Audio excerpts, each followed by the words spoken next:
Les attendus du programme, ce qu'on attend de vous pendant cette année d'incubation, c'est bien évidemment de respecter le contenu et le format du programme tel que vous nous l'avez présenté dans votre dossier de candidature et qui a ensuite été retranscrit dans vos présentations aux startups. Ça sera aussi mentionné dans votre contrat, donc on compte sur vous bien évidemment pour respecter le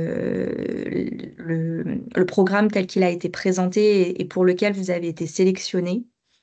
D'avoir un suivi accru sur le programme de R&D de la startup, notamment sur l'annexe financière, donc à la fois en début de programme pour identifier avec le chargé d'affaires de la startup s'il y a besoin de faire des modifications dans l'annexe, de changer des postes, de faire des transferts, et sur la sortie, donc avec le constat de fin de programme de la startup. Cette année, la startup obtient le financement en une seule tranche également. Donc du coup, si jamais il y a des modifications à faire ou des fins de programme à constater en avance, il nous faudra le maximum d'informations de votre côté pour pouvoir le justifier également. On attend de vous une obligation de moyens sur l'accompagnement de la startup. On précise du coup sur la partie obligation de moyens et pas de résultats pour ne pas qu'une problématique rencontrée par la startup ne vous soit impactée. On entend bien là un sujet qui concernerait la startup. En cas de litige entre vous et la startup, on prendra aussi également la main pour essayer de trouver une solution amiable si telle est nécessaire et possible. Et le dernier point, c'est le reporting des KPIs de suivi d'accompagnement, donc avec un nouvel extranet qui sera disponible et qui vous permettra de nous communiquer l'ensemble des éléments à l'entrée, aux 6 mois et à la sortie. Clément, je crois qu'il y a une question. Je ne sais pas si tu as prévu, avant de passer à la slide suivante, de répondre aux questions tout de suite ou après. Oui, j'avais prévu un temps après, mais D'accord. si ça Et- concerne directement cette slide, on peut peut-être la prendre maintenant. Ok, moi je laisse le... Oui, ok, merci. Oui, sur le premier point, bon, ça va de soi respecter le contenu et le format du programme, effectivement. Après, le programme, il est, enfin, tel que nous on l'a élaboré, il est assez orienté vers des entreprises, bien sûr post-création, mais relativement jeunes quand même. S'il se trouve qu'on a des entreprises assez matures, peut-être que ce programme, elles vont trouver que c'est pour elles, elles sont déjà passées un peu au-delà de ça.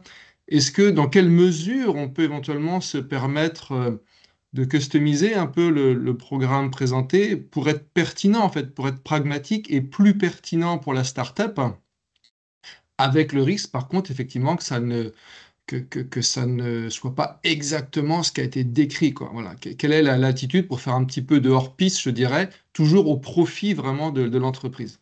Ouais.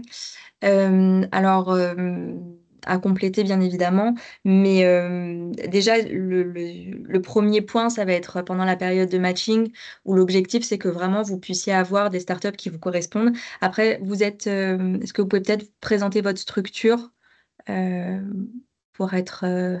Ouais, on est une technopole en Bretagne. D'accord. Donc effectivement, il y a des zones qui sont peut-être plus denses aussi en termes d'incubateurs et qui permet ce millefeuille d'accompagnement en fonction du stade de maturité de la startup, de l'entreprise.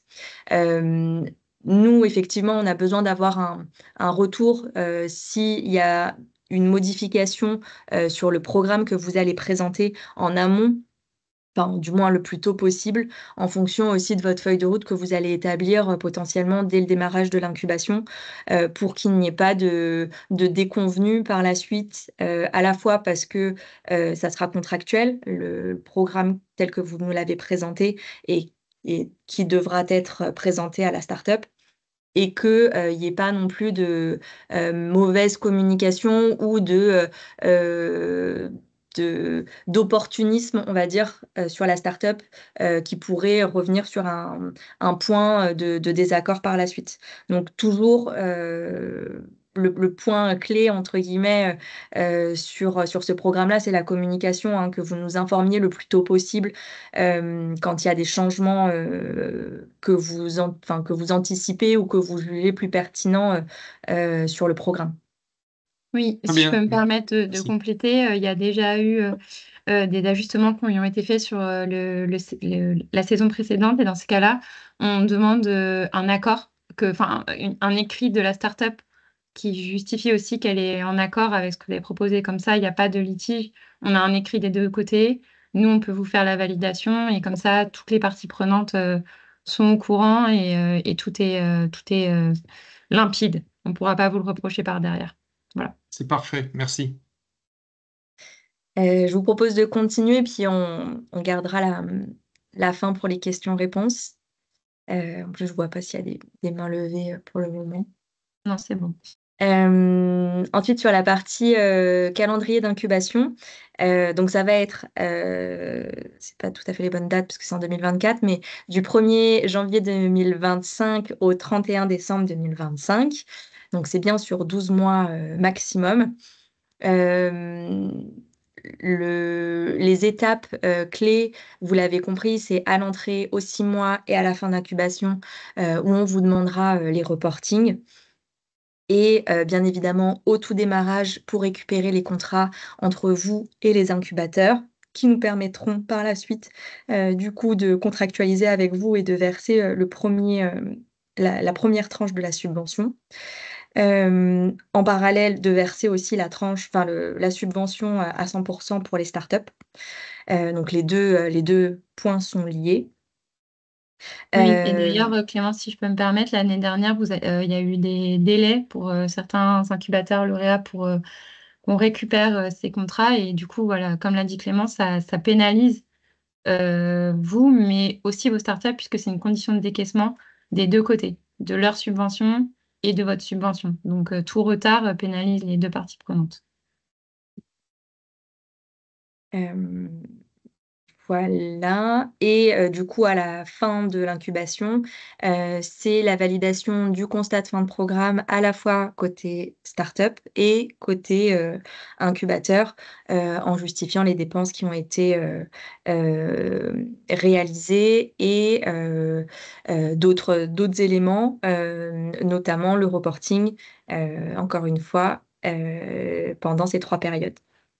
Pour justement le décaissement de votre dernière tranche, donc les 30% restants de la subvention. Ici, c'est l'ensemble des éléments qu'on vous fournira par la suite dans la base documentaire. Donc, vous retrouverez l'ensemble des éléments dont on a besoin, notamment pour le constat de fin de programme, le récapitulatif des dépenses, le compte-rendu d'activité. Le reporting se fera du coup via un extranet. Le suivi des startups. Quelques portraits d'entrepreneurs par promotion, l'attestation signée par chaque startup justifiant le nombre d'heures d'accompagnement collectif, individuel et de mise en réseau. Donc, d'où l'importance de revalider le programme si jamais il change en fonction de votre présentation initiale. Et l'attestation des dépenses signée par un expert comptable sur l'annexe financière de la startup. On Vous a avez mis bien CAC ou expert comptable. Désolée Clément, je te dis juste parce que certains les dernières ont un peu stressé. C'est l'un ou l'autre. Il n'y a pas de. Voilà, et vous avez un temps complémentaire pour nous communiquer l'ensemble de ces éléments. On ne l'attend pas au 31/12/2025 minuit pile. Pour terminer, on vous remet ici les contacts, donc côté incubateur avec une adresse mail générique. Côté startup, il faudra prendre contact avec le chargé d'affaires en région. Et on vous communiquera également les contacts de votre capital French Tech de référence pour que vous ayez également la mission French Tech en lien. Voilà, et on vous transmettra bien évidemment cette présentation pour que vous ayez l'ensemble de ces éléments. Voilà, côté présentation, c'est terminé. Donc, on va passer à la phase des questions-réponses. Je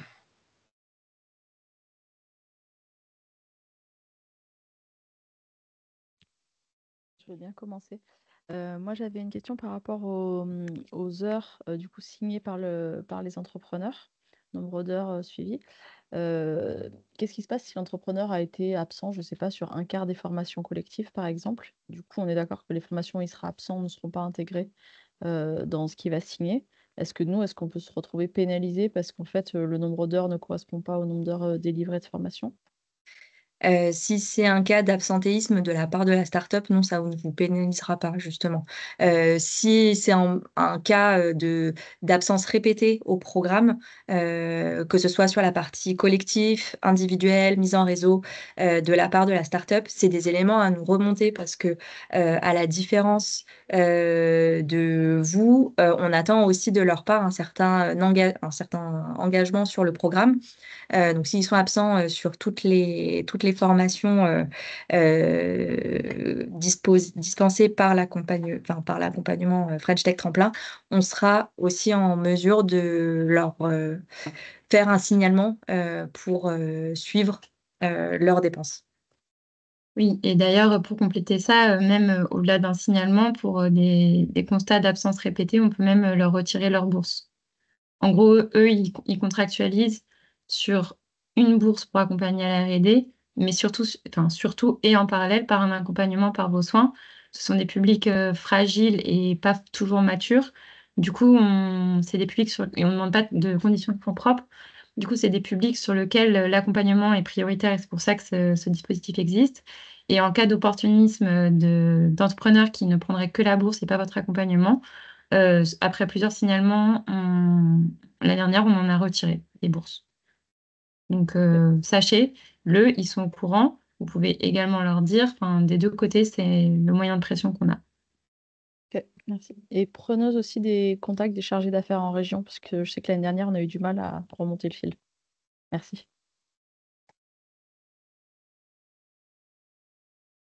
Yolima? En fait, je voulais savoir, bon, j'ai trois questions en fait. Et par rapport à la startup, quand elle s'arrête à mi-chemin, qu'est-ce qui se passe? Est-ce qu'il faut que l'incubateur il retourne l'argent à BPI France? Comment ça se passe en fait? Je pense que déjà, ça va dépendre de la raison de son arrêt en mi-chemin.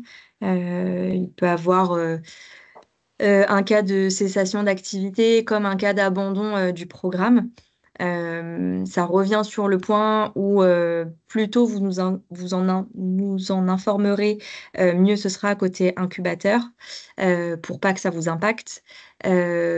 Côté start-up, en fonction du raison de l'abandon du programme, on revient sur le point de Manon, précédemment où, on pourra, revenir, auprès de la start-up, pour lui réclamer, une explication, voire un remboursement. Et de votre côté, quand c'est vraiment lié à la start-up et pas lié à un litige entre vous et la start-up, dans ces cas-là, non, vous n'êtes pas impacté. On ne vous demande pas un remboursement. D'accord, ok. Et j'avais une autre question par rapport au contrat qu'il faut faire entre les startups et l'incubateur. Je n'ai pas bien compris, c'était quand la date limite pour envoyer ces contrats? Alors, bonne question, et merci de revenir sur ce point-là. Nous, on attend un retour sur la contractualisation entre vous et la start-up, à partir du coup du 2 octobre qui serait la date à laquelle on aurait, l'ensemble des matchings, des souhaits, des start-up, donc du 2 octobre jusqu'à mi-novembre, pour que nous, on puisse collecter l'ensemble de ces éléments-là, pour par la suite, transmettre la balle à notre service de gestion pour qu'ils aient le temps de contractualiser avec vous et de gérer l'ensemble des candidatures. Vous l'avez compris, il y a un certain nombre à la fois d'incubateurs, mais aussi de startups. Donc, au plus tôt on a ces informations-là, au plus tôt on pourra contractualiser avec vous.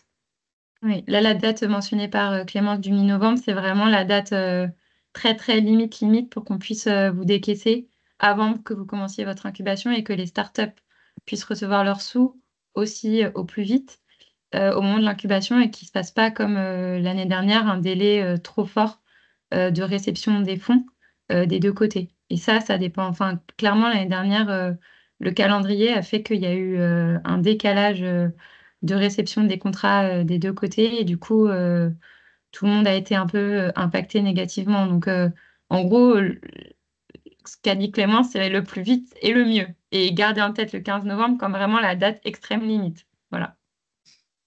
D'accord, merci. Mathieu? Oui, bonjour, merci pour la présentation. Donc, on a postulé, on a établi un budget. Est-ce que les dépenses qu'on a mis dans le tableau Excel ont été validées, sont éligibles ou on va avoir des mauvaises surprises? Non, ce que vous nous avez présenté doit être validé de notre côté, enfin, a dû être validé de notre côté. D'accord. Donc, s'il n'y a pas de frais surprises, il ne devrait pas avoir de mauvaises surprises. Ok. Et puis, alors, nous, on a imposé certaines choses en termes, parce qu'il y a des choses qu'on ne sait pas faire, comme des formations à distance en visio. Honnêtement, nous, on a beaucoup de mal. On exige beaucoup de présentiel. Je sais que ce n'est pas forcément évident pour un certain public. En contrepartie, la bourse va servir à leur payer du coworking. Est-ce que ça, on peut l'imposer? Voilà. Enfin, nous, c'est des conditions pour faire une bonne formation. On a besoin d'avoir les gens sur place au sein de l'incubateur qui puissent échanger très souvent avec d'autres startups déjà incubées. Est-ce que ça peut être bloquant? Est-ce qu'on peut nous imposer des formations en visio ou pas? Alors sur le format, encore une fois, c'était, enfin c'est à vous, enfin c'est vous qui nous avez présenté votre programme et c'est comme ça qu'il a été aussi retenu. Le visio est clairement pas une option que nous on privilégie non plus, hein. On souhaite qu'il y ait le maximum de présentiel. Je vous rejoins Mathieu sur le fait que suivant la cible d'entreprise, c'est plus ou moins pertinent ou possible, on va dire. Sur une phase d'idéation, c'est clairement nécessaire versus une phase d'amorçage, de levée de fonds, on n'est plus sur les mêmes besoins non plus. Donc, c'est en fonction des startups qui sera, sur lequel ça sera regardé. Donc, Manon, si tu as peut-être quelque chose à rajouter. Oui, Mais... après, juste, il faut vraiment que vous insistiez sur ce point pendant le matching, en fait. En fait, le matching, il faut que vous gardiez en tête que c'est le moment. Enfin, globalement, c'est les startups qui choisissent les incubateurs. Ça, déjà, c'est un premier point. Tout le monde doit l'avoir en tête. Et donc, pour qu'il n'y ait pas de mauvaise surprise et qu'il n'y ait pas une startup qui vous choisisse alors que c'est complètement à côté de la plaque de ce que vous proposez en termes de service, c'est au moment de la présentation où tous ces points-là qui vous différencient les uns des autres, où vous devez vraiment accentuer. Si à l'inverse, il y a des incubateurs qui ont pu être retenus sur une formation plus en distanciel, dans ce cas-là, il faut aussi qu'ils le présentent parce que certaines startups, ça ne leur convient pas. Et donc, vraiment, tous ces points-là, c'est au moment du matching où vous pouvez avoir la liberté de demander déjà de présenter votre programme, de demander un entretien individuel avec certaines startups, de réinsister et de leur demander quel est le programme de R&D pour lequel elles ont été retenues, parce qu'elles ont été retenues pour un programme de recherche et de développement. Et c'est sur ce point qu'on va vous challenger et c'est sur ce point que vous allez devoir faire un suivi. Et donc, dès le début, en fait, vous allez pouvoir vous présenter de manière très honnête quel est votre programme et quelles sont vos modalités d'accompagnement. Et c'est aussi le moment de questionner les startups et pour que vous puissiez dire, là, au vu de ton niveau de maturité, honnêtement, mon programme d'accompagnement ne te correspondra pas. Et donc, bon, si derrière, malgré ces paroles, elle vous choisit, vous pourrez faire une alerte à la Capital French Tech, mais a priori, ça serait un peu bizarre qu'en étant très honnête sur, en fait, on n'est pas en capacité de vous accompagner parce que c'est pas vraiment ce genre de profil qu'on accompagne et vous allez être frustrés et nous aussi. C'est le moment de le dire. Donc pour nous, cette période de matching et de présentation, c'est ça qui va éviter tous les écueils derrière qui ont pu être rencontrés par les années précédentes quand vous n'avez pas eu l'opportunité de le faire. Voilà. D'accord. Est-ce que c'est la première année nous qu'on a postulé, qu'on est reçu. Est-ce que ça peut arriver qu'il y a eu des gens qui ont postulé, qui n'ont pas eu de start-up, où on arrive Oui, toujours à trouver. ça arrive. Non, non, ça arrive. Comme c'est le choix des Oui, startups, pour le coup, d'accord. ça, on le dit depuis le début, ouais. Je sais que Je nous, vais- voilà, on va être assez dur. On demande également une domiciliation dans le département par rapport à nos statuts de notre technopole et qu'on pense qu'un accompagnement, enfin, on veut pas, on a eu le cas de startups parisiennes qui viennent chez nous euh, parce que il y a moins de concurrence, parce que c'est peut-être plus facile de trouver des fonds qu'à Paris. Le fait d'imposer une domiciliation aussi aux startups De toute dans façon, notre ça, région, c'est c'est pas un souci. normalement, les startups sont sélectionnées par rapport à leur numéro D'accord. d'immatriculation et leur code postaux, donc vous ne devriez pas avoir des startups hors votre région. D'accord. Et puis dernière question, le matching aura lieu quand? J'ai un Alors, je petit te peu dis. zappé. Alors normalement, à partir du 23 septembre, qui est la date officielle D'accord. d'annonce des lauréats Startup, D'accord. est-ce que vous avez été en contact avec, enfin, est-ce que votre capital French Tech Non, pas encore. vous êtes quelle capitale? Enfin, vous êtes associé à quelle capitale? Centre Val-de-Loire. Ok. Donc on lui demandera de valider avec vous D'accord. la date. Merci. Merci. Lindsay? Oui, bonjour. Alors, j'ai juste deux questions. La première, c'est concernant la dernière tranche de versement, la subvention. Est-ce qu'elle aura lieu dès que tous les éléments reporting de d'accompagnement vous sera transmis? Ce Oui, sera un an, en enfin, fait, le dernier versement. en gros, c'est quand on reçoit vraiment tous les documents. Donc, il n'y a pas que le reporting, hein, il y a le solde. Oui, pardon. Mais Oui. à partir du moment où il y a tous les éléments que Clémence a présentés plus haut, oui, le décaissement peut avoir lieu et assez rapidement. D'accord. Et deuxième question, par rapport à l'extranet, ce sera le même format que pour les accélérateurs émergence, création, développement, ou ce sera vraiment un autre type d'extranet? Ça sera la même typologie. C'est pas le D'accord. même, mais ça sera la même Oui, oui. typologie. D'accord, ok. Merci. Ah oui, et une dernière question. J'ai mon incubateur en Guadeloupe qui n'a pas eu de nouvelles de sa capitale French Tech. Donc, je voulais savoir si c'était normal ou pas. Et si c'était pas normal, comment on pouvait le contacter? Eh ben, on le note. Toutes les D'accord. capitales qui n'ont pas encore pris contact avec vous Ok. pour faire le point. Ok, super. Merci. Fouzia? Bonjour, moi j'avais une question sur les startups qui en cours d'année changent leur projet, entre guillemets. Alors, Par exemple, un associé qui s'en va et donc la personne va décider de carrément changer de projet. Je parle pas de pivot, hein, je parle vraiment d'un changement total. alors que ce soit un pivot ou un changement total, il faudra toujours que vous preniez contact avec avec le chargé d'affaires en question, enfin, qui suit le projet, parce que l'annexe financière, elle est contractuelle entre BPI France et la start-up. Ok. Donc, quand il y a des changements de dépenses qui sont très importantes, soit sur la typologie, soit en termes d'objectif final de développement, il faut nous en informer pour que on valide un changement ou pas. Ok. Et donc là, ça impacte La start-up. la start-up, mais pas l'incubateur. Non. Et donc ça fait un peu comme tout à l'heure. Donc la start-up risque de perdre sa bourse, mais on peut quand même continuer à l'incuber si c'est un projet qu'on trouve pertinent ou il faut qu'elle sorte de tremplin. Alors, l'objectif, c'est toujours de travailler en bonne intelligence. Normalement, c'est des cas qui sont très particuliers, hein, ce genre de changement aussi drastique. Donc, l'objectif, c'est de maintenir l'accompagnement, mais en soi, ça va dépendre de chaque projet. Donc, on ne pourra D'accord. pas vous donner une réponse définitive sur ce point-là, qui sera vraiment spécifique à chaque startup. Ok. Ok, merci. Merci.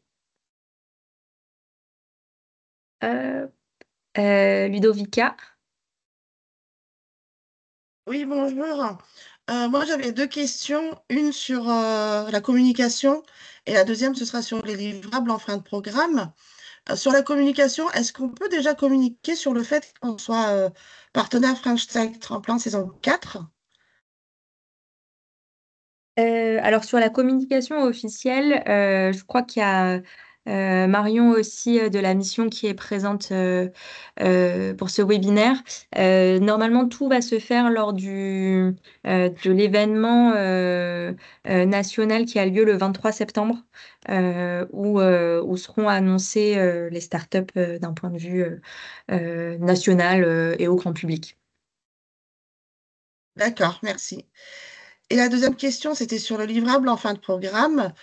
Sur le document que doit signer le commissaire au compte ou le comptable. Là, j'imagine qu'on parle du comptable de la start-up qui doit signer les documents par rapport à l'analyse financière, en fait, les dépenses de R&D de la start-up. Je voulais savoir, est-ce que les factures des dépenses doivent être obligatoirement au 31/12, au plus tard au 31/12, ou elles peuvent être après, ou alors, même si les factures sont au 31/12, est-ce que la start-up peut les acquitter après, peut les payer après? J'ai pas Oui. forcément l'information, peut-être Anne C'est- ou Anaïs pour compléter ce point-là, mais Normalement, la date de fin de programme, c'est contractuel. Donc, s'il n'y a pas eu de report, on ne prend pas en compte les dépenses postérieures. D'accord, donc faut forcément facturer au plus tard au 31/12. Normalement, oui. Mais est-ce qu'elles peuvent le payer après quand même? Parce qu'en termes de décaissement sur je veux dire, sur le relevé bancaire, est-ce qu'il faut que ce soit vraiment au plus tard au 31/12 ou est-ce que ça peut être le 15 janvier de l'année d'après, par exemple?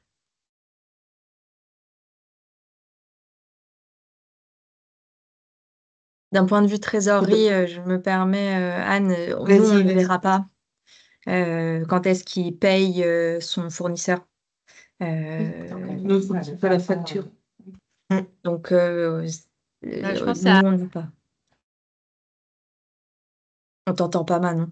Ah, pardon. De toute façon, c'est au niveau de l'innovation de prendre ce. Enfin, nous, on n'a pas les réponses, donc peut-être prendre le point côté Anne et vous revenir dans un vadémécum qui vous sera fourni plus tard sur ces points spécifiques.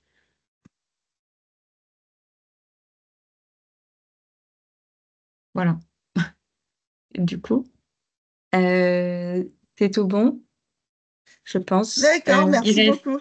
Désolée, il reste Jeanne. Ouais. Bonjour à tous, merci beaucoup. Du coup, moi, j'avais quelques petites questions pratiques, juste pour être sûre d'avoir bien compris. Sur l'adresse mail à laquelle on doit communiquer tous les contrats, etc. et tout, c'est bien FTT-incubateur, c'est celle-ci pour être sûre. Ouais, je vois où j'ai. Ouais. OK, trop bien. Et aussi, quand on parle de tous les documents de clôture, justement, avec ce qui doit être certifié par le comptable de la start-up, et cetera, c'est du coup à nous, incubateurs, de fournir ce dossier pour le compte de la start-up. C'est pas à la start-up de l'envoyer à son chargé d'affaires. OK, d'accord, pour être sûr, en fonction des différentes éditions. Et j'avais une autre petite question pour compléter celle sur la communication. Du coup, Clémence, toi, tu parlais de communiquer sur les startups, mais est-ce que nous, en tant qu'incubateur, afin d'être identifiés comme pouvant accueillir les lauréates, on peut, par exemple, communiquer sur le fait que là, en amont du matching, on est labellisé pour être identifié? Ou c'est pas possible? Pour moi, la communication officielle se fera le 23 OK. septembre. Et à ce moment-là, nous, on vous fera passer au plus vite un kit de com. Après, de toute façon, les lauréats passeront forcément par vous. Donc, il y a pas de, entre guillemets, de sujet sur les startups bénéficiaires, puisqu'elles ont déjà été validées Ok. et informées, mais pas encore officiellement de leur candidature. Mais en tout cas, d'un point de vue grand public, ça sera d'ici fin septembre. Ok, trop bien, merci beaucoup. Et dernière petite question, vu que nous, chez Willa, on a une petite particularité, c'est qu'on va accueillir uniquement des porteuses de projets et équipes mixtes sur ce dispositif. Est-ce que, du coup, j'ai lu les 220 lauréats et lauréates. Est-ce que vous avez à peu près une idée du nombre de femmes sur cette... Non, ok. Non, on n'a pas ce niveau de détail. Ok, merci beaucoup. Merci. Céline? Oui, bonjour à tous. J'ai deux questions moi aussi. Pour le contrat entre les startups et l'incubateur, vous nous fournissez un modèle. Est-ce qu'il y a on va dire des particularités à mentionner? L'année dernière, il y avait les minimis. Est-ce qu'on remet la même chose? Est-ce qu'il y a de nouvelles choses? Je crois qu'il y a un nouveau complément, mais qui était plus ou moins induit l'année dernière. On va vous donner la liste des éléments Faire apparaître. à faire apparaître, mais après, sinon, le contrat reste sous vos formats. Ok. Donc, liste voilà. des mentions obligatoires et après, nous, on met ce qu'on a l'habitude de mettre. Exactement. Ok. Et deuxième question, vous parliez tout à l'heure quand il y a un abandon de la startup, donc qui n'est pas de notre fait, ça ne nous impacte pas, mais ça nous impacte quand même parce qu'au moment du réaliser, cette startup, on ne l'a pas accompagnée pendant 12 mois, on n'a pas fait le nombre d'heures, etc. de coaching, donc le budget va quand même être impacté, on est bien d'accord, il n'y a pas une sorte de forfait qui va remplacer ça. En fait, si vous nous avez prévenu, même si vous n'avez pas du coup pu réaliser l'accompagnement jusqu'au bout, on prendra en compte toutes les dépenses que vous avez réalisées et normalement même on décaissera le solde. On verra au cas par cas, mais en principe, quand c'est pas votre fait et que vous aviez engagé du temps homme qui était normalement consacré à ça, on décaisse le solde global. Il n'y a pas de révision de subvention. Mais ça Ok. sera au cas par cas selon. Oui, même selon si le ce signe. temps homme qu'on avait, on va dire, bloqué, réservé, il n'a pas pu être réalisé du fait de l'abandon. Il pourra être éventuellement valorisé quand même. Oui. Ok. Mais à condition que vous nous ayez Oui, prévenu dès le que- départ qu'on- qu'il y a eu un qu'on- premier signalement, un deuxième C'est ça. signalement et un abandon, etc. Ouais. Ok, ça va. Merci. Merci. Asia, tu avais une question? Oui, bonjour à tous. C'est bon, on m'a répondu puisque je voulais simplement savoir si les présentations qu'on avait préparées en fait des incubateurs, si elles avaient été transmises ou pas, mais non, a priori c'est que les Capital French Tech, de ce que je vois, qui ont eu la présentation. Tout à fait. Et Ok. c'est pas à vocation à transmettre aux startups. D'accord, ok. Donc ce sera la présentation qui va être organisée avec les Capital French Tech là en live, on va dire. C'est ça. Exactement. D'accord, très bien. Merci beaucoup. Merci. Et Carole? Oui, bonjour Carole. Donc nous, on est labellisé depuis 3 ans. On avait eu des lauréats la première année. On n'en avait pas eu la deuxième année. Cette année, a priori, notre Capital French Tech s'est rapproché. On n'en a pas sur notre territoire. Et la question est de savoir si on doit aller à la session de présentation de l'incubateur pour le matching des startups avec les incubateurs labellisés. Alors, est-ce que vous êtes sur quel territoire exactement? Nîmes. Le Nîmes, Gard. D'accord. Après, si on n'a pas à Nîmes, il y en a peut-être aux alentours de Nîmes et une possibilité, un intérêt potentiel pour certaines startups de vous choisir, vous, un petit peu plus Après, nous, on a la éloigné. notion, comme beaucoup d'incubateurs ou de technopoles, nous, on peut accompagner que les entreprises qui sont domiciliées sur le territoire du Gard. D'accord. Voilà, ça, c'est une Ok. contrainte que rencontrent beaucoup de partenaires, je pense, labellisés. Ok, bah du coup Manon, si tu confirmes, mais je pense que s'il n'y a pas de Bah, start-up, on ne va pas vous mobiliser pour. Mais est-ce que vous pourrez nous refaire un écrit enfin, un écrit de la capitale qui le précise, demander voilà, qu'on soit dans la boucle parce qu'on ne nous a pas prévenus.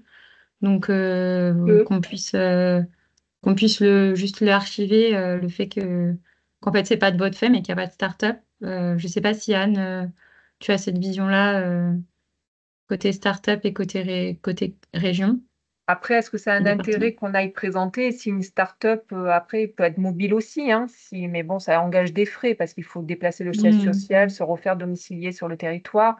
Voilà, je sais qu'il y en a beaucoup sur Montpellier. Entre Montpellier et Nîmes, il y a 40-45 kilomètres. Après, est-ce que la présentation, voilà, c'était une question, est-ce qu'aujourd'hui, on se rend à cette Ben, présentation ou- c'est un peu, pour le coup, enfin, on va reboucler avec la capitale parce que je vous avoue qu'ils nous ont pas prévenus. Donc, avant de vous donner une réponse, on va reboucler en interne. Comme ça, Ok, on vous fait un mail ok, à vous. Merci. merci. Je crois qu'il y a une question de Yolima. Oui, j'ai encore deux questions. Et donc, une, c'est par rapport à la présentation qui va être faite en région.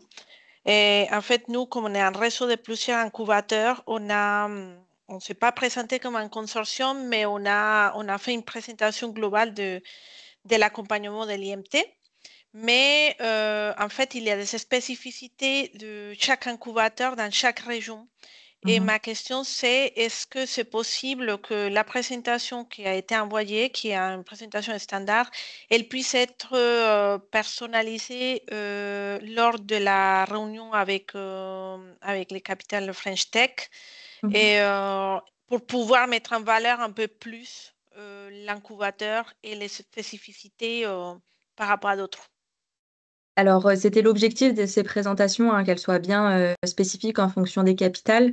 Dans tous les cas, vous allez le faire à l'oral, donc vous aurez votre base générique et après, à vous de le compléter avec les spécificités du territoire. Mais ça sera par oral. C'est également des différences en termes de contenu enfin, en termes de nombre d'heures de la formation. Oui, il y a des choses qui peuvent différer en fonction d'un incubateur ou d'un autre.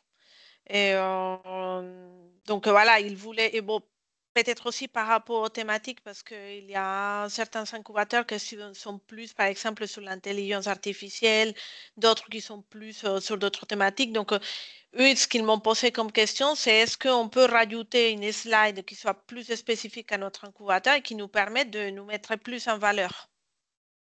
Là, les slides sont figés, hein, côté incubateur. Donc, on ne pourra pas faire de modifications. Néanmoins, il faudra qu'on refasse le point, Yolima, sur ces éléments-là pour qu'on puisse identifier exactement les IMT et leurs spécificités en termes de programme, parce que ça va aussi impacter votre contractualisation. Oui, c'est ça, en fait. Ouais, ok. Et j'avais une autre question par rapport au nombre de places. Est-ce que c'est possible, parce que nous, on a demandé un certain nombre de places, mais après, finalement, il y a quelques incubateurs qui m'ont dit que s'ils pouvaient avoir peut-être un peu plus de places et qu'ils avaient la capacité pour les recevoir, est-ce que c'est possible? Bon, j'ai déjà envoyé un mail à Clémence, je crois. Oui, c'est Clémence. Par rapport à ça, donc est-ce qu'on va pouvoir les savoir ou pas en fait? Oui, c'est à moi-même que vous avez envoyé les Ouais, éléments. D'ailleurs, Clémence. j'en profite, hein, mais il me manque, il nous manque un certain nombre de places par incubateur, donc n'hésitez pas, vous autres incubateurs, à me les transmettre. Alors, on prend le point sur l'IMT, on fera du coup au cas par cas en fonction des retours des startups. D'accord, merci. Mélodie. Oui, bonjour Mélodie pour Make Sense. Nous, on dépend de la Capital French Tech Grand Paris, qui ont bien pris contact avec nous d'ailleurs. Et c'est très bien d'avoir les webinaires cette année pour pouvoir mieux affiner les lauréats qui vont nous choisir et être sûr qu'on est le bon incubateur pour eux. J'avais 2 petites questions pour vous. La première, c'est donc après le matching, s'il y a des startups qui nous choisissent, on aura juste le contrat à vous envoyer ou en début d'incubation, du coup, avant le 15 novembre, dernier délai, on a d'autres documents à vous envoyer à part le contrat entre nous et... Non, juste ça. Ouais, Ok. c'est juste ça. Oui, non, il y aura des documents administratifs pour que nous, on contractualise avec vous. Avec vous. Il y aura des éléments administratifs à nous fournir.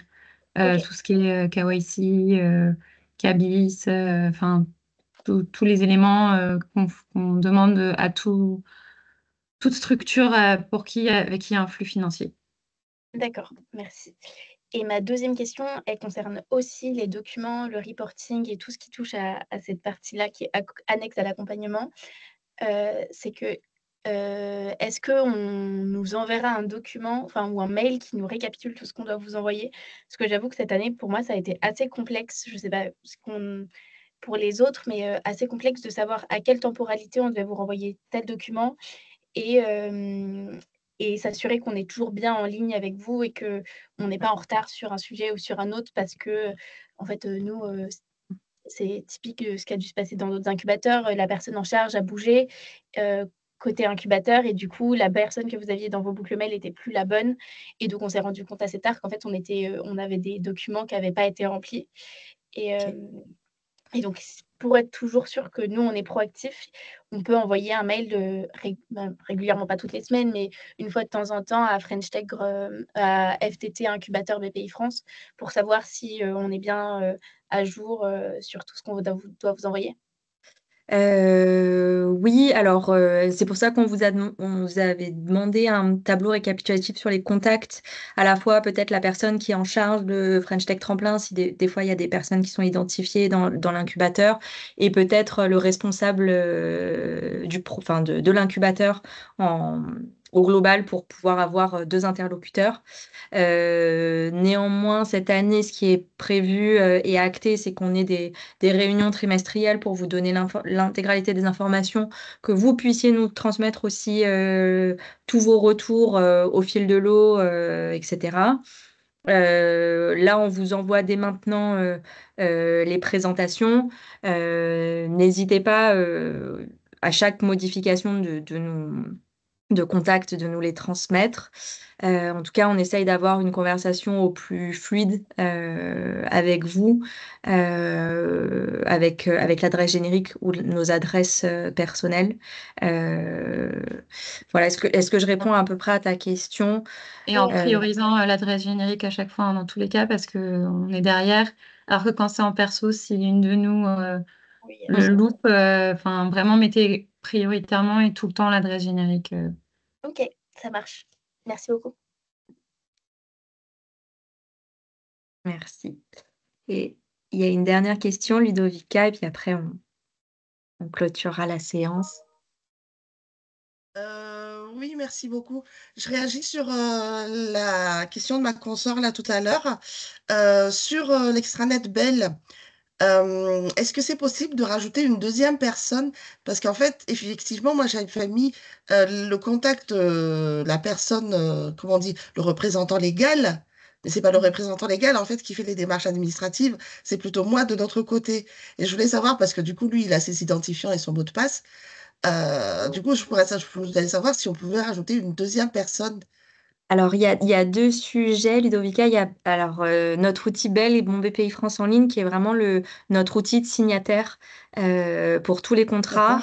Et ça, malheureusement, on n'est que sur le représentant légal ou s'il y a une délégation de signature auprès de la personne qui nous aura transmis cette délégation de signature. Ça, c'est le premier sujet, mais en tant que tel, ça concerne le début de programme pour la contractualisation. Et ensuite, il y a le sujet extranet à venir sur French Tech Tremplin, qui est là sur le reporting des données. Et là, normalement, il y a plusieurs contacts. une personne responsable de programme et un chef de projet qui n'auront pas exactement les mêmes droits en termes de complétude du reporting. Mais en tout cas, il y a plusieurs adresses mail que vous pourrez nous communiquer sur cet outil. Super, merci beaucoup. Parfait. Est-ce que, avant de clôturer, il y a des dernières questions? Sinon, n'hésitez pas à nous les envoyer par mail. On va vous transmettre la présentation PowerPoint et la retranscription du webinaire. Comme ça, vous aurez toutes les informations de lancement. Et pour toutes les personnes là qu'on voit dans la conversation qui n'ont toujours pas été contactées par leur capital, si vous pouviez nous faire un mail spécifique, comme ça, nous, on reboucle et on peut mettre pression côté capital. Et d'ailleurs, de manière générale, quand vous nous contactez pour un sujet, n'hésitez pas à toujours mettre votre capital référente. On vous donnera les adresses par région, de mettre toujours dans la boucle, en fait, autant le responsable de la mission French Tech, la capitale référente et nous-mêmes, comme ça, il n'y a pas de perte d'information. Voilà, en termes de bonne pratique. Merci. Merci Clémence. Merci tout le monde. Merci à vous. Très bonne journée. Merci, bonne journée. Merci Merci, beaucoup. au revoir. Merci, au revoir. Merci, au revoir. Merci beaucoup, au revoir.